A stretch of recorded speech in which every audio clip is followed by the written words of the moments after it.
Let's look at this question. Sounds like Peabo just has a lower larynx to get the darker timbre. Is that possible to work on while maintaining the growl? Yes. Yes. Usually with growl, I'd guess we'd aim for darker sound colors. Yeah, growl is always gonna be darker because the epiglottis is covering it up, you know. And if you Mm-hmm. have a ah, it's always Yeah. gonna sound darker.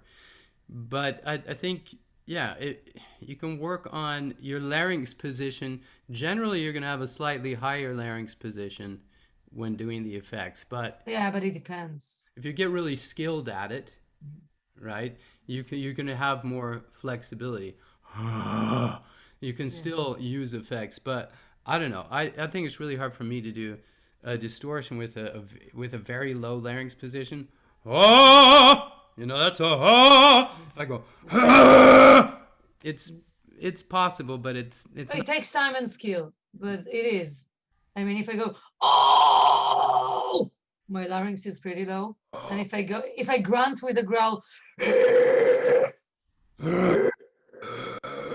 I lower the larynx. But I think the most, it's hard because you need to keep the twang. Yeah.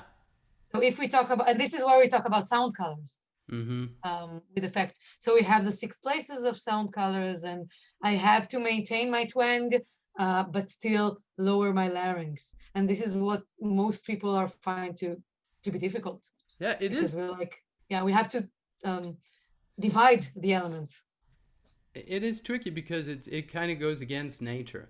I Mhm. mean, it not in a bad way. It's just the natural tendency is you're gonna have if you're gonna have a low larynx, you're not gonna have as much.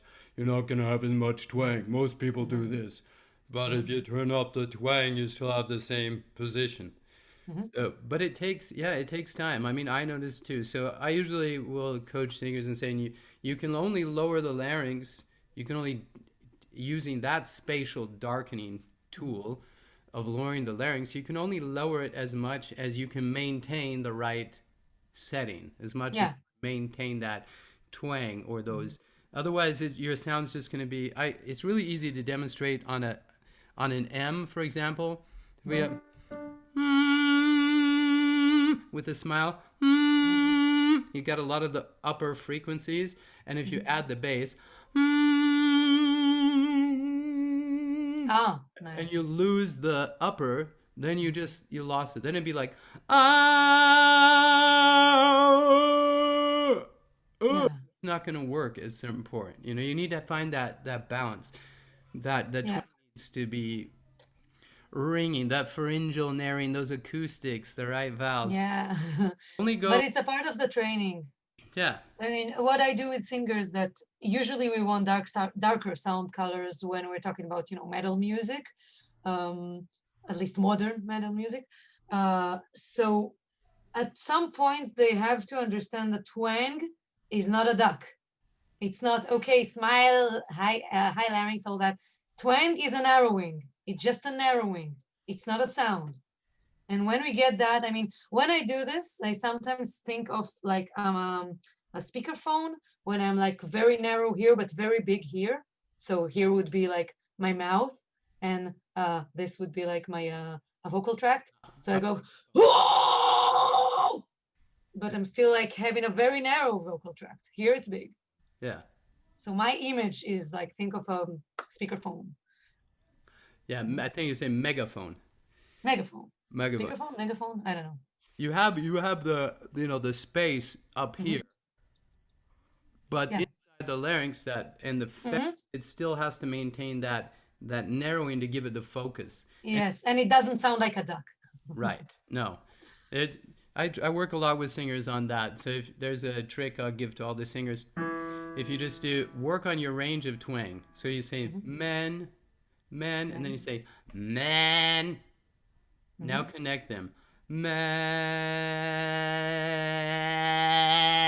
Man. Nice. There's still there's various levels of twang. Mhm. Man, and if you don't have you you can go further to the distortion. Yeah. But I really work with the singer said to train this range of motion because, like you said, all it is a narrowing. And Mhm. in the epilarynx, it can also be in the pharynx as well, right above there, in Mhm. both directions. And but you need to learn to be able to control that range of motion. I think that's Mhm. really really important because most Yeah. people just go twang, okay, ah. So, Yeah. well, that's a It's good. good for the beginning, but after you work with that and you understand that and you want to get better with your vocal effects, it's really important to disconnect twang from higher pitches or smile or high larynx. Yeah, I think so. There's so many things to train. Yes. Take them one thing at a time. It can be overwhelming, but if you think things one thing at a time, just one thing at a time. I have a whole section in my course about professional practice technique or effective practice technique. And you can master so many things very quickly, but you have to work the right way. Otherwise, you're always working on a bunch of things at the same time, and actually, you're not really progressing very, very quickly.